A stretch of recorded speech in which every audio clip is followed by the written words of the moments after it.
react to an MSA video. Hopefully, I will not cry. Which one's this? Nope. I don't like her story for some reason. Some odd reason.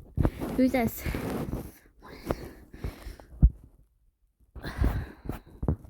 This? I've seen all these. I love her, but I've watched her like 10,000 times. Nope. This? I've not seen this one. I don't want to. I'm sorry, just some aren't interesting to me.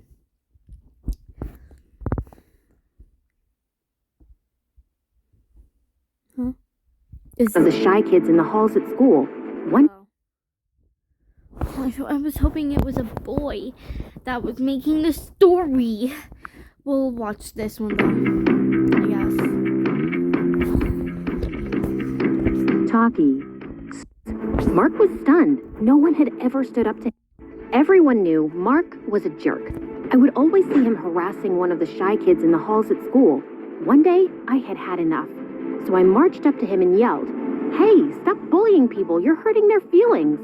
Mark was stunned. No one had ever stood up to him before. The shy kid ran away, and we were left staring at each other. I was scared of what he would do or say, but he didn't really do or say anything. He only looked down like he was really sad and walked away. I was so shocked, and I had to admit, I felt kind of bad.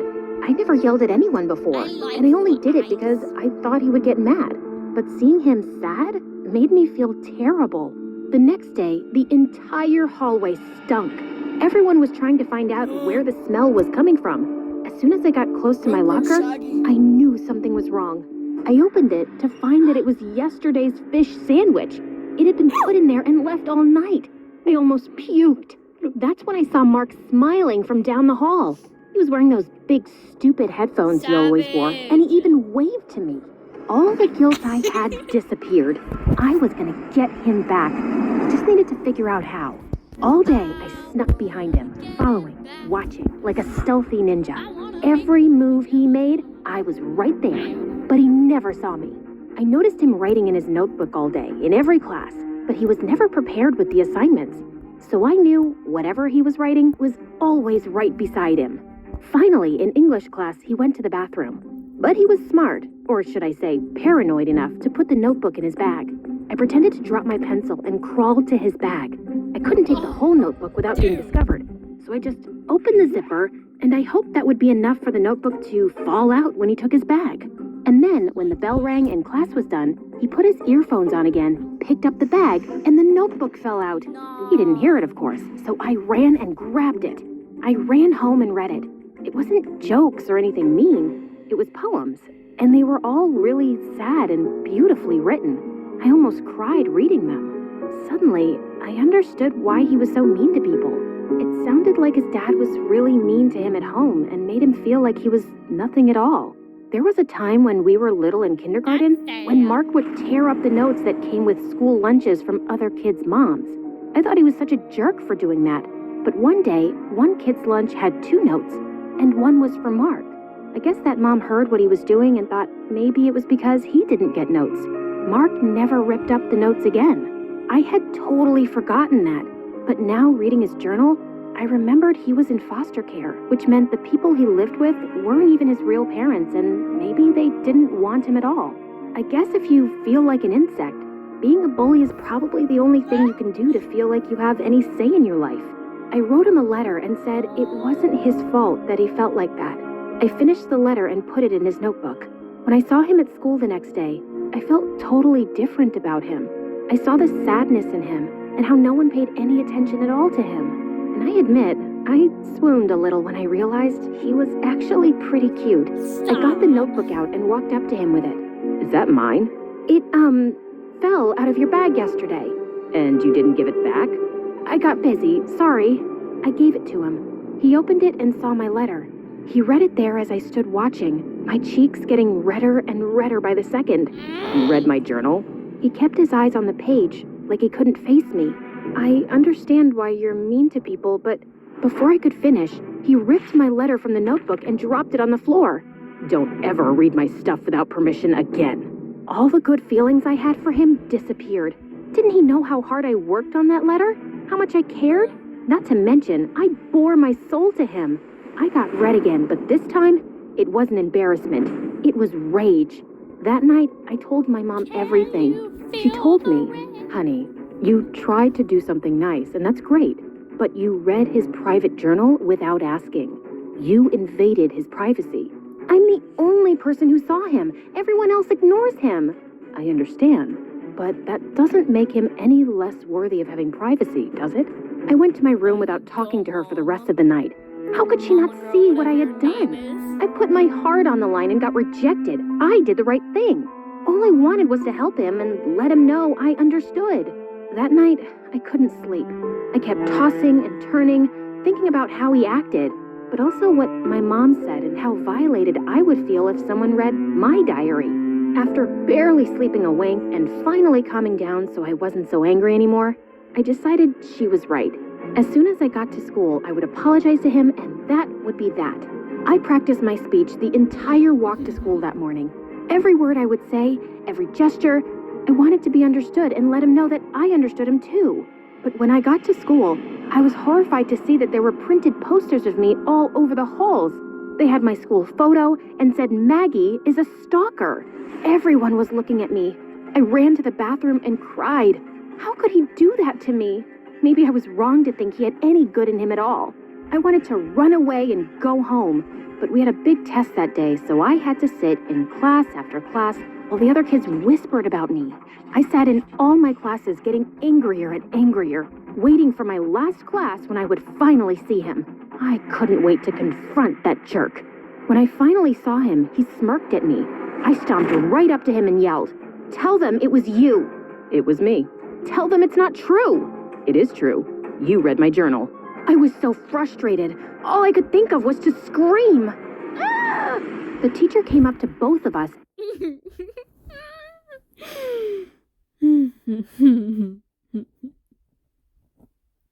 I'm sorry, but why did she scream? I just realized the title. The bully loves me too much. What is that? That is so cringe. Okay. Gave me detention for yelling in class and gave him detention for pulling the prank. When we were both in detention, I made sure I was looking out the window or at the ceiling. Anywhere, as long as we were not looking at each other. And of course, he starts whistling. I had to grind my teeth to keep from yelling again.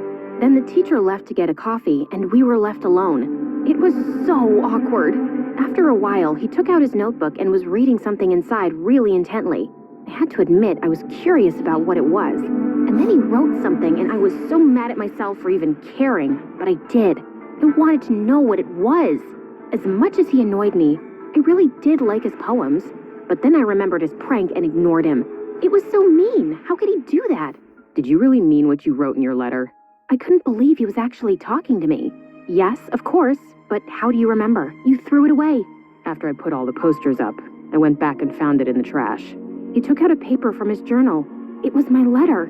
No one's ever seen me the way you did. Then the bell rang and detention was finally over. He moved to the door, but before he could leave, I said, "I'm sorry about reading your journal, but I really like your poems." He turned and looked me in the eyes and said, "Can you come to my house tomorrow?" I was shocked and couldn't speak.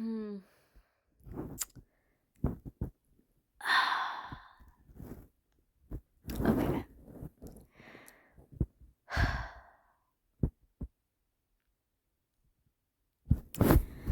I already know this is gonna end out with a kiss.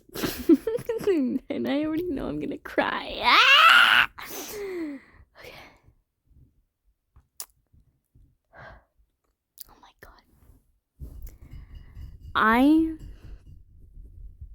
I can't. For a minute. Before I realized it, I said, "Yes." He ripped a piece of paper from the journal and gave it to me. It had his address and a note for me. I read it when he left. It said, "To the girl who saw through me. Usually, everyone sees past what I am, or I might become. But when you looked..."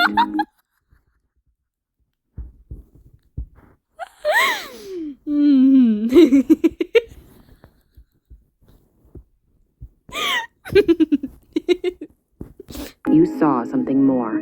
To them, I am glass, cold and cracked.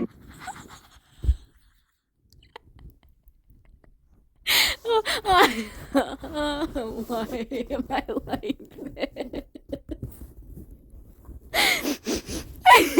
But to you, I am water, living and essential. I have never been seen before.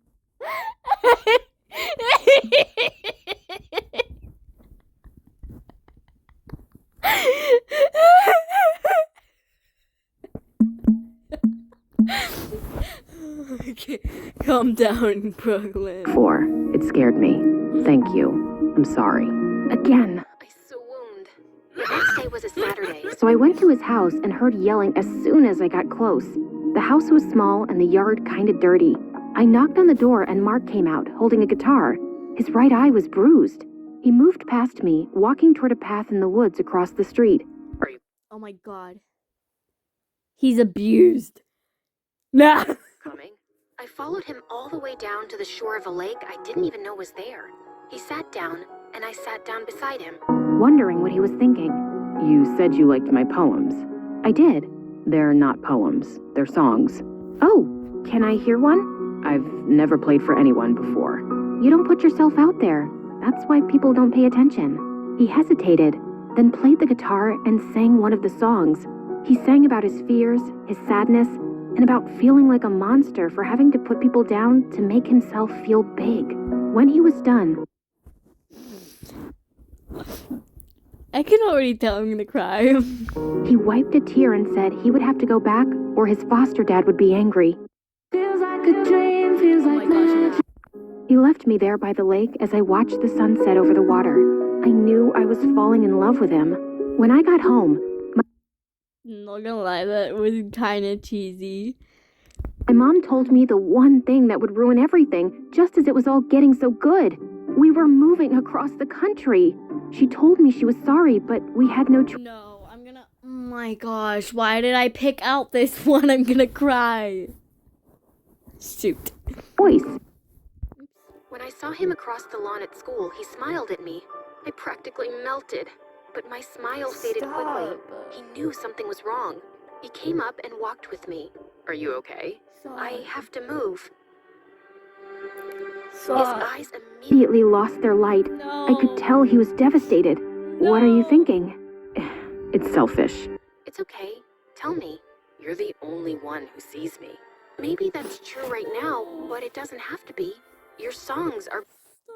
Stop, stop, stop, stop, stop, stop, stop. beautiful. I don't know how to talk to people. I don't relate to anyone. Of course you do. We all have pain. We all get bullied. Even you. He thought about what I said, then a smile crept on his face and he looked right at me. My heart stopped when I saw his eyes. They were bright and full of hope. I never thought about that. Thank you. I can't believe you're moving away. I know.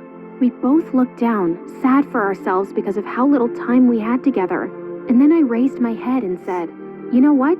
We're here now, right? So why are we sad? We can be sad when I leave, but today, I want to be happy.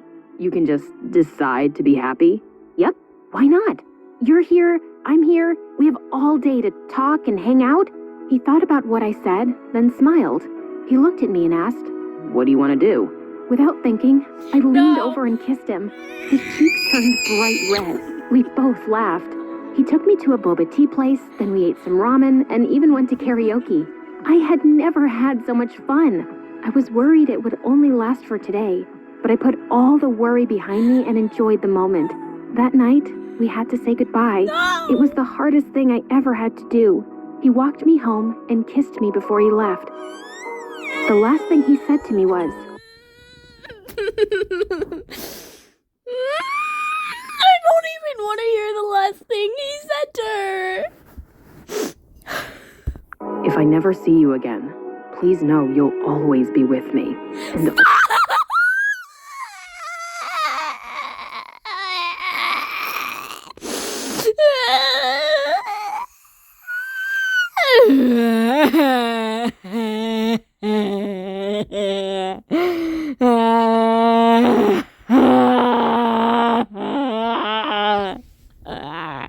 Stop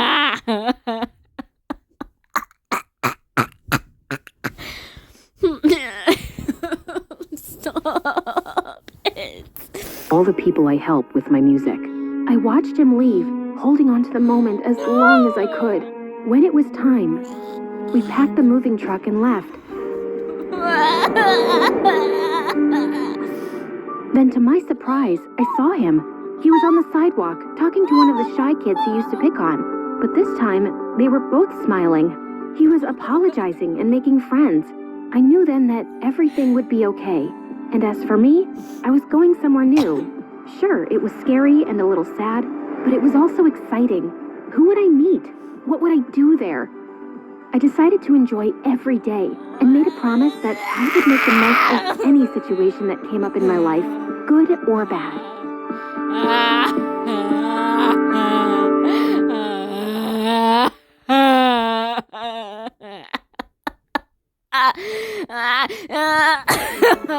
He's crazy. We love crazy. Oh, confusing. Making yourself feel better by Ah.